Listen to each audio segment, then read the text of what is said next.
Welcome back to Nature's Neighbor. I am your host, Melanie Blankenship, sitting in a brand new studio right here in Paso Robles, California, with, of course, my co-host, Eric Gorham of Red Frog Compost and Teas. It's been a minute, hasn't it? A little bit, and we've kind of grown up and become more technologically savvy here, Eric. We have, yeah. Good thing for, this reach out between Miguel, the owner of Paso Robles Podcast. Check him out also. But also the fact that he's created this awesome studio that is bringing us back together because Nature's Neighbor, growing from our roots. I think we have forgotten our roots, Eric. There's been a lot of change. There's a lot of uncertainty. There's a lot of just lost. I guess that's kind of the way that we define it. I've definitely seen in the definition of change, there's a lot of new people that have moved into our community that don't know where the roots start and how they have branched out and have grown in this community. And there's a lot of things going on in the sense of trying to reinvent the wheel. But I'm here to help teach that we don't need to reinvent the wheel. Let's put some more tread on the wheel that's already rolling, right? We're going with the retread now. We're going retread, all right. Because, can we afford a new wheel? I don't know. Our counties and cities can't, so. Yeah, how about our soils and our atmosphere and the environment? We've become that society that we're all about the environment, right? But we can't even define it. What is conservation? What is restoration? What is preservation? When it comes to the overall health of the environment. Well, the overall health of the environment is looking within. Look at our communities. Look at our soils. Look at our atmosphere. I was fortunate enough, I'm going to say that very sarcastically, fortunate, to attend a Paso Robles City Council meeting a couple of days ago in the topic of water, right? I sat back in that meeting and said, wow, here I am, Paso City Council meeting. I used to drive by Spring Street where that office now sits and, remember in 2003, the San Simeon earthquake. And remember when that place was a right. a sewer sulfur spring. I remember CNN live on air saying they thought it was a sewer leak. So they're like, El Paso de Robles has a sewage is running down the streets of Paso. It's not sewage. It was sulfur springs. It might have smelled that way, but I think we are in with what you're talking about, kind of defining insanity. We've already done this. Mm-hmm. And we're going to do it again. And I have a feeling it's going to result the same it did, 2016, with a vote of, there's going to be no confidence in this. I think it's going to go down again, and it's just going to be another waste of money. But unfortunately, we have politicians that need to pay back their donors. Yep. And want to give them our natural resources. Or the loans that we took out with, large Wall Street companies here that, had the promotion of a low interest loan, but now we have to pay the piper, and we can talk about funky loans all the way around, whether it was the COVID loans or the, water loans that we got right here in Paso Robles. But, there's a lot to Nature's Neighbor. People sit and go, oh, is it, an environmental, or is it a farming, or is it a food? Nature's Neighbor was created about stimulating the conversation solely about San Luis Obispo County, but we can act locally, and but also keep in mind everything is connected. We are globally, whether we want to admit it or not. Right. No matter what we do here, it's going to affect somebody somewhere, and Nature's Neighbor was created so that we could have these conversations. And at the end of the day, when you really look at the big picture, when it comes to nature, everything's connected. And the biggest political act you do every single day is what you choose to eat. And not putting that into perspective in every step and every purchase or every thought you make every day is really truly the big picture of where we are. I mean, we can talk about eggs right now. We could talk about beef prices. We could talk about the largest area of true certified organic produce grown in California is the Watsonville, Castroville, Freedom, California area. We're going to talk about the battery storage facility that has been burning in Moss Landing. And we're really not talking about the contamination of that property. Where is that in the media, by the way? There's so many things that are going on with the larger infrastructures that we rely on to survive, all of us. You can't say, yes, I can sit here and say that I have never had an egg crisis in my house. Maybe in December, January, it's a little cold. When they're not laying. When they're not laying. But I can go out right now and I feel like I have eggs coming out of my ears. Do you? Because, I was just trying to give you quail eggs. I know. I was like, I want the burger that goes along with it. Well, we could talk about that. We can talk about how many orchards in the last 5 to 10 years, tree orchards, fruit tree orchards is what I'm referring to, that have been taken out for development. There's multifamily homes sitting on top of that soil in the last 5 years. This is drastic. And people, I think, have forgotten that it takes 5 to 12 years for an average fruit tree to get established. I was in Fresno Saturday and Sunday, but I was talking to someone. They want to put in not a huge grove, but they want to do like 10 acres of citrus and then possibly buy the neighbor and do 20 acres of citrus. And the first thing we went into was, I see that there's a lot of neighborhoods springing up here. Have you looked at the master plan? Are they going to allow you to do this, or are they going to have you tear it out or, cut off your water? And so now, we started with trying to get them in the door, get the soils right. But I was like, well, let's first see if you're even going to be able to do this. Yep. We've had a lot of rezoning laws change. We've had, people that have come into this area anywhere, where food is being grown, instead of looking at the soil that they're purchasing as something, okay, so this is what I'm buying and this is what I can do with it. Mm-hmm. We have too many people buying land or investing in land and going, well, I have the land, I'm going to take all that out and do this. Right. Without the bigger picture of, water, land use laws, soil. I think in our area too, we get a lot of people retiring from bigger cities coming in here, and the real estate agents are like, oh, you can have your vineyard and you can have this. And then they realize that's not necessarily true, or they go and do it. And I've seen it done and no repercussions, and I've seen it done with repercussions. Yeah. And I'm not saying I'm not against it. I'm incredibly supportive. I love when new people come into this community and look at what we have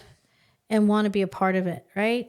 You and I both are how many generations of families that, and yes, my family came from somewhere else. Yes, 5 generations ago, but came from somewhere else here. One side is Mexico, one is Germany, so we, nobody's from here, but at the same time, it's 5 generations. And so exactly, how could I judge somebody that wants to move here and live the dream that I've been living for many, many years? At the same time, I also, with consulting, I'm constantly teaching bigger is not necessarily better. What kind of equipment, what kind of infrastructure, who's going to maintain this? Where are we going to, okay, so you want to plant that olive grove now. Do you have 7 to 12 years to wait for your first harvest? Or your vines, do you have 2 to 7 years to, wait for a harvest? The bummer part, again, is going back to that city council meeting and hearing the people and the board talk about that over 17%, give or take, percentage of grapes were not picked this last year. And again, where is our conservation? Well, the industry's slowly sinking the last few years. It's, I know quite a few people live out on Adelaide and Vineyard, and they're just like, the traffic's not what it was. People aren't going to the wineries. I think people are still drinking wine, but they're picking maybe something that's on the grocery store for a little bit more affordability. Yeah, exactly. I mean, it's time too. I mean, time is different now. And when we're paying gas prices the way that we are, who can afford, to drive out to these faraway places to go and drink a glass of wine, right? Yeah. And then drive back. There's a lot of factors to it. But at the same time, we have a lot of issues that we as a society, we as a community do need to address, but we're not going to address them being disconnected, and that's, again, what is Nature's Neighbor show really about? It's not about, one versus the other. And honestly, nature is very black or white. There's a lot to be said about how nature handles things. But at the same time, when it comes to a community, if you're going to come to the table and have this discussion, let's have this discussion, because there's a lot of us who have knowledge, who have experience of what we can and cannot do, and watch things come to fruition. We've been there. We've planted those fruit trees many, many years ago, and we're finally seeing the fruits of our labors happen. Now the conversation that you and I are going to start having, Eric, is who's going to carry on what you and I have done, because we're now in those stages of life, and yes, I'll speak for yourself. Oh, Eric, you're still older than me, so you're still going to be there before me. So, we can't forget that, we are getting to that age where, somebody's got to dig the hole. Oh, well, or run the rototiller instead of Right. me, Oh, yeah. The joke at the Blankenship's house is the fact that my husband, I'm that kind of female. I talk about this all the time, that I don't want jewelry or Just want some new flowers rototiller. Throw some new tines on that bad boy. Let it dig. I got a battery operated chainsaw for Valentine's Day. Oh, man, I can't do it. I can't do it. I bought all new stuff. And can I tell you why I'm so into my electric power tools? Well, because, I have no excuse of not getting the chores done now, because he's spoiled me. He's gotten me a Milwaukee as my therapist. So when I say I'm going to go So what does he run? Because you're not going to have batteries if you got what everybody else got. No, They're just going to steal yours. He runs a Steel and a Husqvarna. So, right. But I run a Milwaukee, okay? And I like it because I've noticed something about electric versus gas, okay? My rototiller is gas, okay? Mm-hmm. What I've noticed is that the amount of effort that I have to put in every time that battery dies and I have to run back to the house and charge it, and I have 3 batteries now. You just like to break.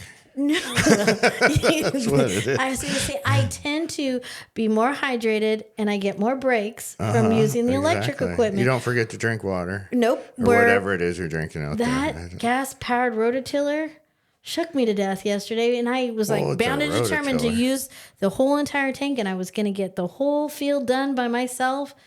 Well, it never ran out. It just kept going. And I never got a break. And I might have dehydrated myself yesterday because I was bound and determined to get it done. So there's a difference between, I could be a spokesperson for both equipments. If you want to rest, use an electric. If you want to just get the job done, you need a gas power, So, that's where these gifts that I get from my awesome husband, I tend to really use them. But I have to tell you, there's not a better gift than my electric chainsaw. Yeah. When it comes to pruning those fruit trees, instead of doing this with loppers, and all I have to do is push the button, it's nice. I hope there's no scars out there. Oh, no. I'm very clean and very precise. Do you wear a mask? I wear goggles. I like the smell. See you running around out there. Yeah, I might not wear the proper attire, but I'm very cautious, and I know. I mean, that thing goes through pretty good oak branches, right? I've been skirting up the oaks and getting some better circulation and stuff, and that's where I'm like, when you're done, you can come over. Give me a demo. I have a whole hillside of stuff I want to skirt up. You want to hear a funny story? So I got it for Valentine's Day, right? So it's Valentine's weekend. So I was out, skirting trees and did you do it together, holding hands? Or? Oh no, he sat in the Kubota and looked at me. I just thought there would be some love story behind this. He laughed at me, and then had to tell me the proper way to handle it, the proper way. No, and then he told me that I need, if I'm gonna use it, I have to learn how to put the bar oil. That he's not there to put the bar oil in for me. Right. I'm like, well, then what are you here for then? So I was so excited about that wonderful chainsaw that I and I had a chipper shredder, so I was like really trying to like skirt things and clean things up so I could make some mulch, right? Mm-hmm. Well, it was still February and things were still dormant. So I did it Saturday and Sunday, and do you know that I got the worst case of poison oak, that I was swollen shut. My eyes were swollen shut, and I couldn't even see. That was the benefit of that chainsaw. That's where you gain that bulk, huh? They give you those steroids to get over the poison oak. I've taken that too many times. I can't even take it anymore. I think I've because taken got it so many times that I don't really, knock on wood, get poison oak. I haven't in years. I used to get it where my eyes would swell shut, and it was horrible, and I don't think I've gotten it in 10 years, knock on wood. You were totally going to jinx yourself right now. I know. Because there's no wood around. It's behind you. I have to go. I thought I was immune to it. Honestly, I did. I was like, I haven't gotten it. But right. I guess I haven't been working that hard because I got it. And it's funny because, I'm all about my California native plants, right? I'm okay if that one disappears. I'm just kidding. I take that I back. actually need to get out this weekend with the brush hog and get rid of a couple patches before they start. It's starting to green up, so be careful because that oil is toxic when it goes green like that. And I'll be honest with you. Look at even how much I dislike that plant. It can be pretty at certain times. It's beautiful, but also too, it's getting ready to bloom in our canyon, and you should see the bees. They love that nectar. Yeah. So how's that taste? It's very mentholy. It's got a little bit of a mentholy taste. About 10 years ago now, probably, maybe 7 to 10 years ago, the beekeeper that was working at the time on our ranch put a hive out in like this one area that was pretty thick in poison oak, and it bloomed heavily. And then he pulled the supers before, anything else was blooming. And so it was definitely, that nectar and that honey. Right. And so we didn't get a lot, but it was definitely it had like enhanced your, and I'll never forget. I tell the story a lot because it's so funny. I was at the store, Nature's Touch in Templeton, and I was in the kitchen. We were bottling a bunch of honey, and we had a group of bicyclists that were just cruising through town, and one of the guys peeks his head in the kitchen and goes, "What are you doing in there?" And I'm like, "Oh, I'm jarring honey. I just extracted it and, I'm putting it into jars." He goes, "Ooh, fresh honey." I go, "Yeah, we just pulled it from the hives about, 4 or 5 days ago." He was like, "Can I try?" And I'm like, "Yeah, sure." And I stick the spoon in the bucket and I hand it to him, let him eat it. And he's like, "Oh, what is that? Is that like lavender honey, or is that like it's poison oak? I'm like, "It's poison oak honey." He's all, "Oh." And I'm like, "Well, I'll be honest with you. You're immune, right?" Well, yeah. But I indulged big time with that honey, hoping that I was going to get a tolerance to it. Oh yeah. No. Okay. I didn't get poison oak. I know. Either, I still haven't got bees out there. We made the attempt a few years ago, but I haven't done it. And everything's going to bloom because we have, monkey flower. We got like 3 or 4 different kinds of. So Eric's in the region of Santa Margarita. I'm in the region of York Mountain. So where our farm is versus his, it's, my inches of rain totals versus your inches of rain totals drastically different. Yeah. Different. Colder, I think, because you have the digger pines, so you get colder. I don't get the diggers. I have madrones. We actually have some Sierra pines up on one mountain. So just like 4 of them. You get in. I don't know where they came from, how they got there, but there's like 4. Are they Sierras. pretty silvery, greeny color? Oh yeah. So you're getting into like the 15s. Well, they're 15. About 18 something. About 18. No, temperature. Oh, 15. No, it actually doesn't get that cold though. I mean, maybe it did this year. Well, I will say this year it got maybe into the 20s. I know I was taking a shower a couple weeks ago and the water quit coming out. So frozen pipes. Yeah. Once that booster pump can't pull anymore, you're done for. Us country people actually know what that means often, don't we? No, and that's. I mean, we didn't trade it for the world, but up there it may get colder. I'm protected. I was smart. I took the house in the valley that the farmers built, and they put them in places for a reason. Eric, I live in an old home that's in the valley too. Yeah, we don't have to. I've been there. Well, it's funny though. This year we've gone through a lot of wood to warm our house. It's been cold and long this year, but I've also noticed that, like I'm saying, I'm skirting the trees, I'm pruning the trees. There are trees with the amount of rain, plus there's a potential of more rain coming. They're so healthy this year. The madrones, the fruit trees, the bays, the oaks, they're super healthy this year. And I truly contributed now to the consistency of amount of a lot of rain, right? And we got some coming. Yeah, and we have even more, and it's late, so it's exciting. But it's I was also getting because of scared. how cold. Up till about a week ago, I was getting a little scared because I'm like grazed out almost. I have one pasture left, maybe 20, 30 acres, and then I'm grazed out. And I started seeing this weekend, actually yesterday, that the grass is starting to push and a little bit more rain and some hot, warmer weather, and I'll have grass again. But we did all the mastication out there, so it hindered a lot of the grass growth. Yeah. And so it was getting scary. I go, if we don't get rain, I'm going to have a big feed bill. You're in trouble. Right. So the big thing, like what he said, mastication is where Cal Fire got a grant and got approval to kind of go through and mulch, native vegetation, kind of allowed things to breathe. A lot of the brush. A lot of the brush. Fire prevention. Unfortunately, BLM wouldn't let them go on their land. But it's crazy because as a person who has studied and worked with California natives for so many years and understanding how important it is to reestablish a lot, you think the first thing you think of is something like that is going to do away with.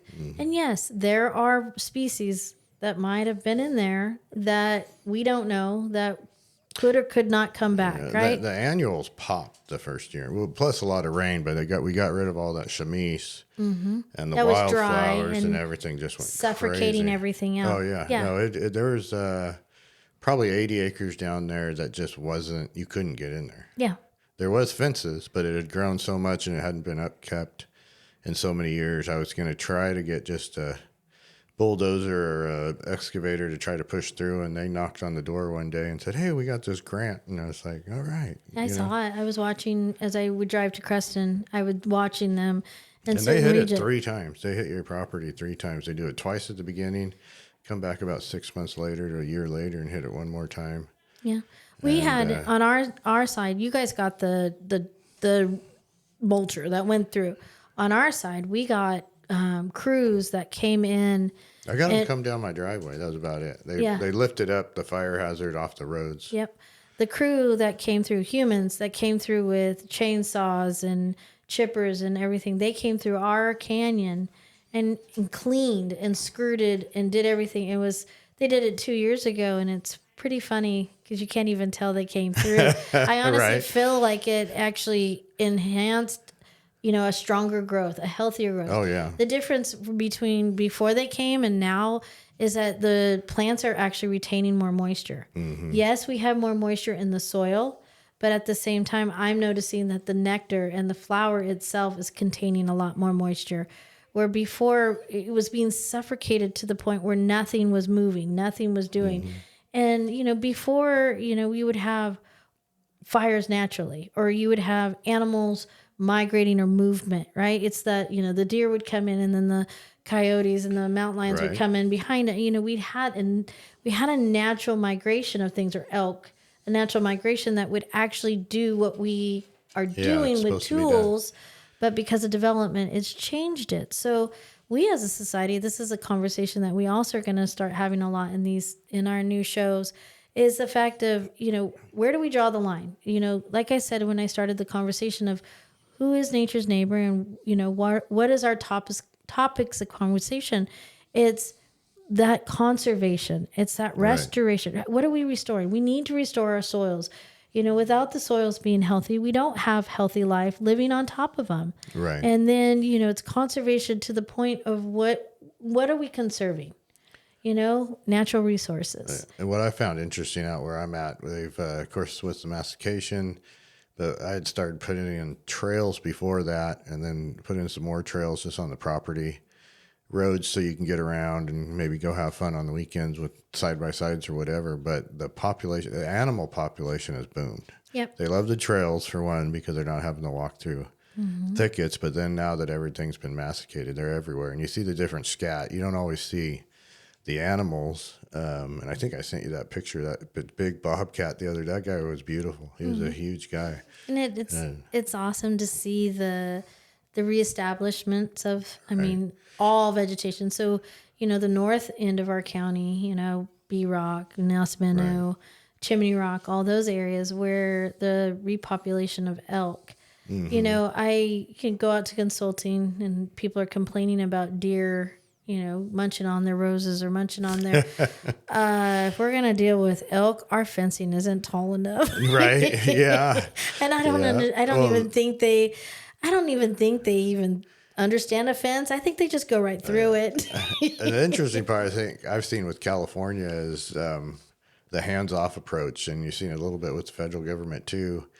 And they think it just kind of all goes back to nature, but nature's been so disturbed at this point. When you take the hands-off approach, we're actually blocking animals from a lot of those areas, especially the bigger species. That they're the ones that kept it clean, kept it down, and we're just, there's a reason we don't see them as much anymore because they can't get into where they were. They've slowly just been being pushed and getting smaller and smaller herds. But I love the elk out on So the pretty, west side. Yeah. I love driving up to Big Sur area. Every once in a while you'll see them on the coastline, and it's big herds of 60, 70 elk, and it's pretty amazing. Just going to Adelaide now, Right. where you're like, oh my god. I mean, you just don't expect it still, I mean, I'm sure the neighbors out there are pretty normal to, used to it. But when you drive around like a corner and you're standing to the road and you're like, I'm so glad I was not speeding. Yeah, I was driving the other day past, East Garrison at the Camp Roberts there. And I always look down the river right there. And there's this big bull elk sitting there in the river chomping on grass. Something. I don't remember what he was chomping on, but it was one of those things you wish you could just stop and jump out and take a picture. Of course, you're on a bridge on a highway, so that's not going to happen. Yeah, not that. Wouldn't suggest it. I remember fishing there with my grandpa when I was a little girl. I used to love fishing there. Right there underneath the overpass of the freeway, I would sit there and fish. And I will never forget though. Well, I was probably 7, 8, and my grandpa was down there fishing. And to this day, I have never seen a bigger rattlesnake come down the concrete right where I was sitting. He could care less that I was there because he was hot, and he went in and started swimming in the. So you didn't catch him? Oh no! I think I froze and couldn't move, couldn't scream, couldn't do anything. And my grandfather, he was used to it. He was just like, just hold still. He just needs to get cool. He swam across the river and kept going. Yeah, we used to fish the upper Nascimento too up there on, what's that base? I should know the answer to this. We're up where the mission is, San Antonio. Yeah. And that was kind of a wild place. I tried to fish it not too long, a few years ago, and it's just ticks and fleas, and it's just all overgrown. Yeah, all the little spots. I recognized the spots. You just couldn't get back into them anymore. I remember that area too so well, and those were natives, I believe. Yeah. So look at us. I mean, we can have this conversation all the way around, but we got to talk about, we get to enjoy this because this is where we grew up. My dream, Eric, still is to see my grandchildren be able to enjoy. Will they have the freedoms and the amounts that you and I had? Probably not, because they don't have it already. Not, yeah. But at the same time, I want them to be able to have some of it. And what do? Do we sit back and have the no hands approach, or do we sit back and start this conversation, share these experiences, share the resources, share the people that have the knowledge? You and I learned from people that were doing it. It wasn't something I read in a book. It wasn't something I learned in school.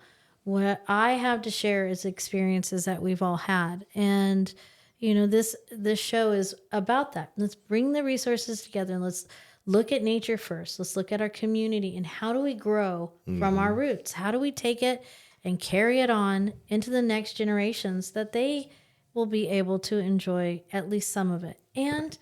But at the same time, I'm noticing the change in our generational changes. Most of these next generations don't even know that a chicken came from an egg. We would talk about this in school, about how the Your nature. tri-tip comes from the store. Well, and do you know there's You only, don't need to have cattle. You just need to go to the store. when you have a person that calls and wants, 5 to 6 tri-tips from the one beef, Yeah. I can take those 2 that naturally come from that cow and cut it and quarter it. So I can get you that, that amount of Right. tri-tip. But, that's coming from my experience of being with Creston Valley Meats. It's people don't know where food comes from, but at the same time, what purpose nature serves. Right. As you see in our logo, the big oak tree with the multiple roots. It's true. But at the same time, what are those multiple roots doing? There is not a better water storage facility than our oak trees. And, we got to understand the balance of them. We got to understand the health of them. You can't just develop around them and not maintain them, right? You got to take care of them. You got to take care of nature. Nature takes care of us. We take care of it. And to understand the importance of not just that species, but multiple species, and how a tree actually works better as a community instead of as a single by itself. Mm-hmm. And this is what the conversations that I really hope that we can carry on. I mean, you realize that Nature's Neighbor was formed what did I figure? It was 2007. And then you came in, pretty closely after that. Yeah, I don't remember exactly, but yeah, it's been a little while. A little bit. And look at what as you go back through our archives, you can find us. It's all over on all the platforms. You go back through the archives, and we talk a lot about similar water, soil, air, temperature. Mm-hmm. But I hope that we can really hone in and grasp the connection of all of it and how important all of it is. It's not one versus the other. It's not you have water, I don't. Why aren't we having this conversation of how to store water? Everybody wants to do rainwater capture. What is rainwater capture? Is that putting it in a barrel from your rain gutters? Okay, but excuse me. June comes, July comes. Does anybody know how to deal with mosquito larvae? So do you see what I'm saying? How do we? It's not just a one fix. There's multiple things. Why aren't we layering and mulching and composting our soils so that when this next rain comes, mm-hmm. we capture more water in the soil? Oh yeah, and you break that soil down so it can capture more water. Mm-hmm. And I've actually seen, I think in 2019, maybe 18, you started kind of seeing things go that way. COVID hit, and people were really looking at that. And you just don't see it as much anymore. People have kind of gone away from things. Not everyone, but I don't see the interest as much anymore. You saw a lot of interest in regenerative farming and ranching, you just don't see it. You just don't see it as much. As a community member, can I make a request? Can we stop defining and categorizing everything? What's the difference between regenerative and the true meaning of organic? Yes. Organic doesn't really mean what most people think it is. I'm in the food industry, whether it's meat or produce. I'm in all of it. So I'm going to tell you honestly, you're buying a label that's ripping you off. But government officials are going to love when I say that. But at the same time, everybody's got their hand out. They do. The government. At the same time, what's frustrating to me is the fact that we as a society are not focusing on creating resilience. Yes, I think everybody deserves to eat true organic. That nobody should have to even second guess if the food is clean or not. Right? No, we have been trying to reinvent the wheel. And if you look at, when we get into droughts or whatever, we're also not building our soils. If you're building your soils, you're going to be collecting water. You're going to be filling these water banks or water basins, I should say. Well, let's stay away from the banks. Wow. And you never know who has the keys to those banks. And it's not good when you find out usually. But yeah, building soils, when it comes down to it, I don't care what you're doing. I don't care if it's at the park. I don't care if it's on your farm and you're on your land. If you have good soil, it is going to the idea for me, if I'm going to build soil, I don't care if it's on a hillside. I don't want one drop of water to leave. Yep. I want the soil to suck it in. I want it to stay in the soil for the plants that are there and refill that basin underneath me so I can use that water again to my benefit. Exactly. And that's it starts with one person, and honestly, we both know that we can't fix the world. We can fix ourselves. That's it. But we're willing to do it, and we're willing to join with others that are like-minded and be a part of this.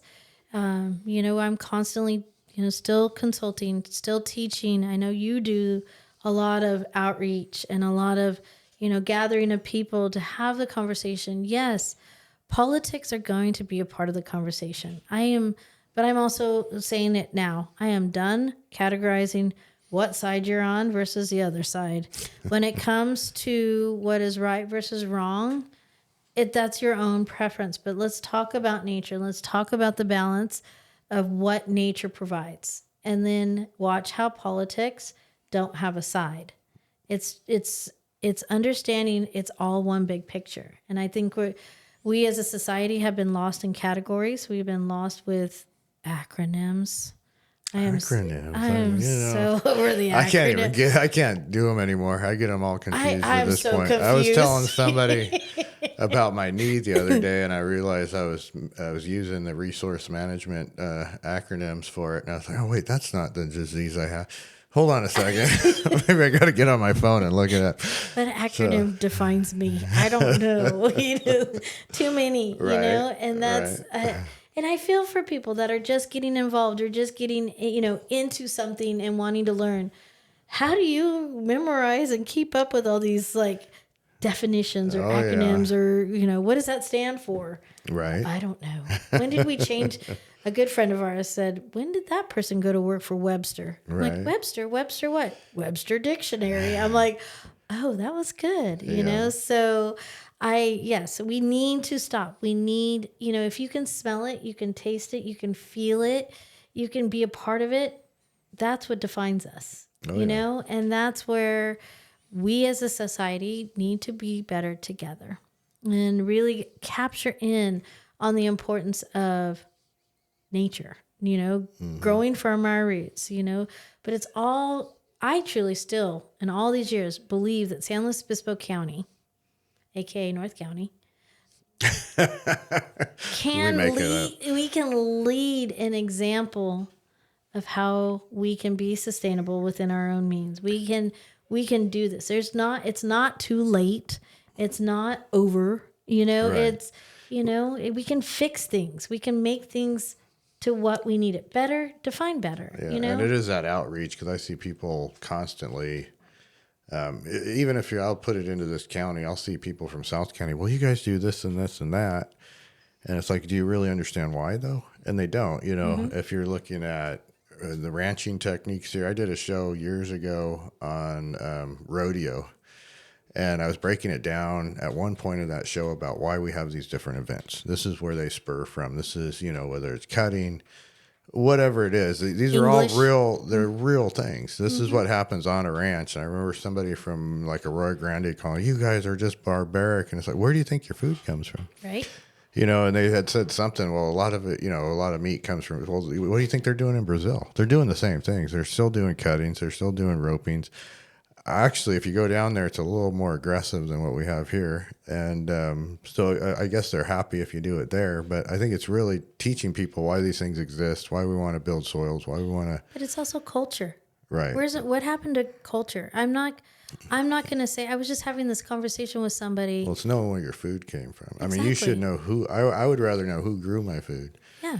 Than anything else. I know where my meat comes from, and there's a lot of people here you can get meat from. You can get your produce from. How about the fact that, how many years I have been cooking lard and tallow? I was a constant, honestly, that commercial kitchen at Nature's Touch, that's what I always am doing in there is cooking. I'm raising my own and harvesting and using the fat that those animals provide to create an oil. And You still doing broth over there? I'm doing a lot of bone broth. I have a benefit now of being a part of Crescent Valley Meats. I actually have even more resources. Right. Yes. And so, but the thing is, I'm going to tell Simon you're stealing bones. That's not believe me, everything has trace and track. Okay.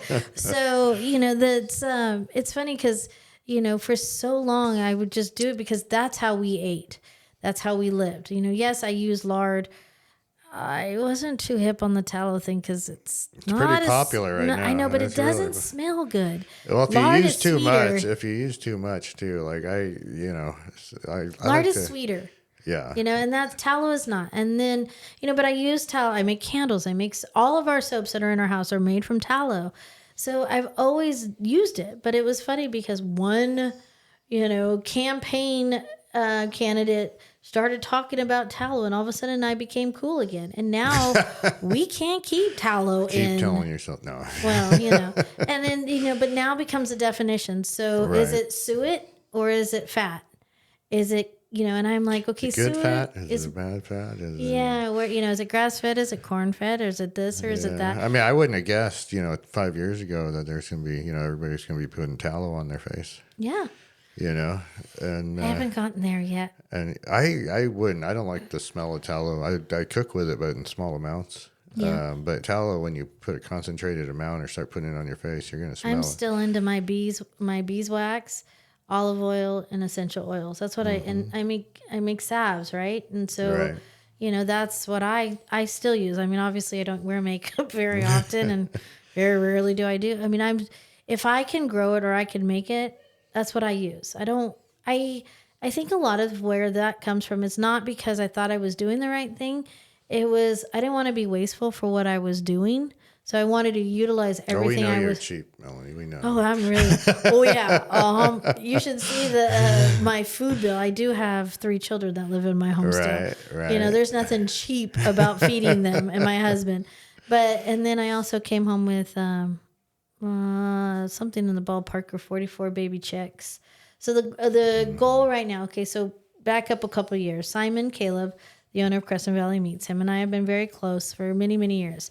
He wanted to go traveling, so he decided he was going to sell off all of his incubators, and he was not going to raise quail or chickens or emus or any of this anymore. He wanted to go traveling, so he sold all of his incubators.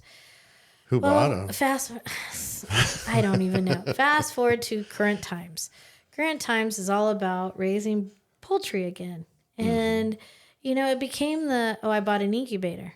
Oh, I bought another incubator. Oh, I have another incubator. How many incubators do we have? 10.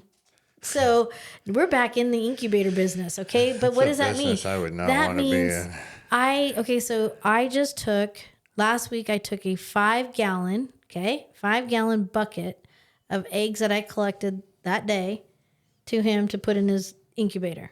Mm-hmm. And then I pick up all the eggs that hang, babies that hang. So I'm getting a hatch every week. And then, and what do? I raise them for eggs or I raise them for human food. And then I also have a pet food line. So our chickens are being raised. And yes, with all this avian flu and all this stuff that's going on, I'm super grateful he chose to bring those incubators back because I don't have to rely on a hatchery. I don't have to rely on outside sources. We are doing it within our own same system. And it's crazy to see, when you're doing this in a balance and really focusing on the health of the soil of where your animals live. It's not about just putting them in a cage.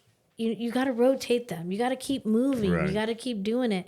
And that's where I'm like, to see my babies, how strong they are now, it's awesome, Right. And but that's also what we're making broth from, all the chickens that we're raising our own, but it's utilizing everything that we can do within our own means and keeping it simple, keeping that trace and trackability on everything so that we can prevent these scary viruses or flus or whatever's going on. It's balance. I'm hinging on chickens right now. I haven't had them for, gosh, I don't know, at least 3 years. And, really?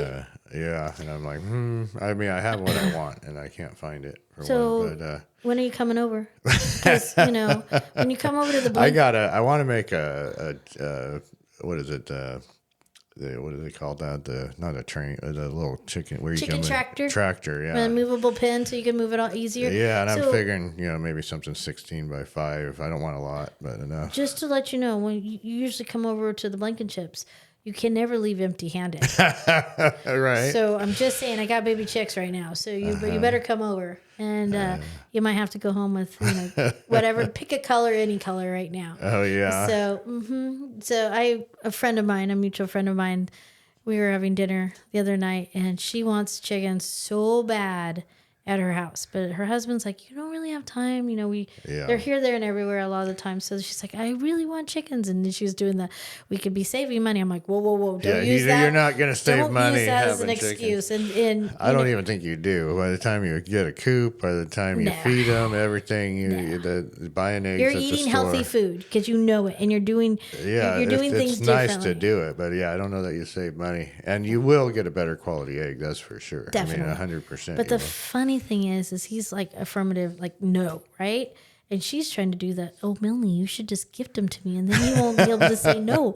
But I'm like, I'll be honest with you. I think I might be a little afraid of her husband because I won't be able to get out of jail free card on that one, Yeah. And so I giggle. I'm like, no, I'm not going to gift you chickens. It's become this, She's like, what kind of friend are you? You need to give me chickens. Okay, well, just come over and you go home with them, so I'm not in trouble. Okay.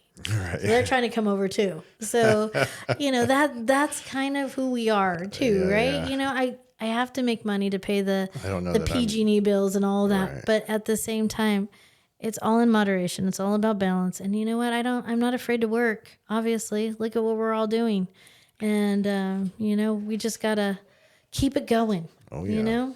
So. Well, Eric, it's always a pleasure. You and I could go and chat about this all the time. There's so much to talk about. There's so many things going on. But this was an introductory to what is to come. We're going to get this going.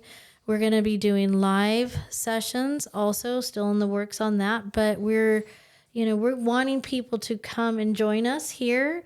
We're also going to be able to, where you can chat in, text us, and we'll be able to answer questions on live on the show, or we're going to share this on all the social media platforms so that we can stimulate this conversation, join in the conversation, debate us. I mean, Eric and I are good about taking sideways comments and having a conversation, about that kind of stuff. I'm not afraid, and I'm not ever here to say that I'm right or I'm doing it right.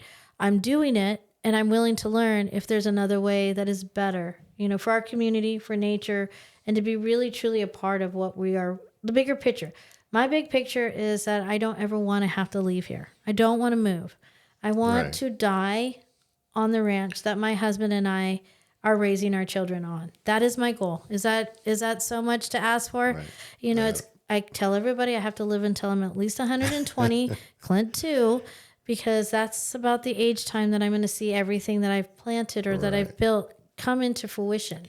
Yeah, I think about a year ago, somebody was saying, well, if you were to move, where would you go? And I'm like, I know where I would, like, if I wanted a second house, I might want to go or whatever, but I don't know that. I don't want a second house. I don't want projects or taxes or anything more to worry about. I'm gonna go and travel and hang out. You just want to go down to Mexico and hang out. I'm not opposed. Mexico has my heart. The people of Mexico, and the state of Oaxaca has got my heart. That whole region along the Pacific coastline. There, you want to know why it has my heart? Because the culture, the food, like the food culture, the family scene, the community reminds me of how it was for me growing up in Paso Robles. Right. Yes, it didn't have the white sand beaches and picking mangoes off a tree, but at the same time, the community down there of taking care of each other. I remember Friday night barbecues at my grandma and grandpa's house, and half the community down by 24th Street would get together behind the Black Oak Motel, and it was considered the Marcus's house. It was Alice and Max Marcus's house. Yeah. We all would go down there and have Friday night dinners, and for years, all of us kids would play around there. We used to have so much fun. Yeah. And we were together, and that's kind of how Oaxaca is for me, and so that's, do I see myself living there? No. You know why? Because I don't want to change it. I don't want to bring my ways. Right. And I enjoy our changing of our seasons. It gives us, I always tell everybody, you don't like it, just wait a couple of days. It's going to change. And guess what? It does. It was beautiful this weekend. It's going to rain this week, and it's looking like it's going to keep raining. If you look at the forecast, it looks like it's going to continue to rain, but bring it on with a little warmth and I'll be happy, man. Me too. I need those California happy cows, Do you still have gyps? Gyps is running around, and they just moved to good pasture, so they always get excited when you open that gate, and they go kicking and bucking, and So it's funny to see an old girl like that kicking and bucking, but she's still got some spit and vinegar in her. Gypsy used to be my baby. She was a rescue from a farm well, a backyard in Atascadero. She gave me 7 babies. That's crazy, huh? To think of how many babies. I still have one. I have a bull that's her son. And she's a longhorn, a red brindle longhorn. She's so beautiful. And her son, Ben, is her son's name. Griff named her, or named him. And so healthy, happy. And I'm happy she's with you. So, but I love your pictures with their big old longhorns, the Texas Longhorns in California. So, alrighty. Well, I feel like we are into our introduction. Much more coming. Our goal is to do this 4:00 live every week, every Monday. That's our goal, and so that's what we're working for. Come be a part of Nature's Neighbor. We are right here in Paso Robles. You can even call in, text me. You have a topic that you want to share with us, event that is about being neighborly, right? A wine event, gardening event, whatever. It doesn't matter. You want to come and you want to talk about it, come and join us. You can find us again, like I said, on all the platforms. Nature's Touch Nursery and Harvest is in Templeton. Creston Valley Meats is in Creston off of Highway 58. Eric, how can they find you? So all the social media platforms? Oh, yeah. You can always find me. You always just give me a call. Most people have my number, but I guess I can put it out there. It's 805-286-2355, and give me a call. It's one of those things, if I don't answer, it's because I'm talking to somebody else usually, so leave a message. Or you pass by him in Templeton. You think you can come and you don't wave? Yeah, you don't wave, Eric. So, don't even think you can go into Templeton without me seeing you. So I thank you very, very much. I'm looking forward to building this with the community, and have a good week. Should be fun.